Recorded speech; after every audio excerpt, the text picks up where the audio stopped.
salaam sama gaay sama mbokk yi mais Wally weere na Wally de respecté takk der yi ah ñoom ñoo lay aar bu nekkoon ñoom kon gaay agressé nañ la yàgg na bàyyi leen di utiliser seen kii nii li ngeen siiw wala seen star affaire yooyu noonu ngeen yëpp takk der yi yow xam nga ni lii Sénégal rek lay daw lii bu nekkoon États-Unis gars yi yóbbu nañ la bu yàgg bàyyi li ngay def waaye ngir yàlla weere nga torop nee na yow yaay centre du peuple mais instant bii nii xoolal wane woo exemple de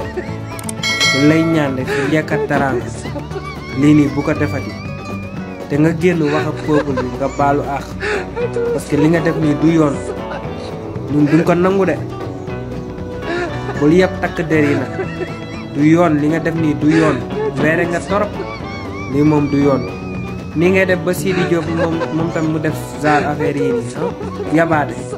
nii ngeen di def yabaate yi soof ah dañuy yabaate yéen. Sidi Diop ma ne ko Sidi Diop xanaa Matar Diop suba teel yëgut lii Wally Seck moo doon dawal oto ci kaw télé bi gendarme bi arrêté ko nangu ay peesam Wally Seck ni ko bindeel ma nag maa jàpp bindeel ma Sidi jugal sa wujju pétrole ko arrêté nañ ko jugal sapeur pompier arrêté la mbaa militaire yi te waaye Sidi Diop jugal wala du wàññi arrêté la Sidi xanaa kii du sa concurrence Sidi guerre day mat mondial Wally arrêté nañ ko mbubb mu werte la sol dañ ko arrêté solal mbubb mu bulo takk na bul duuf ci nopp jàmmoon bi takkal ay écouteurs yu ñuul sa xal sa karaw dem ñu arrêté la attesté la Sidi sa wujju pétrole gi wér Sidi yow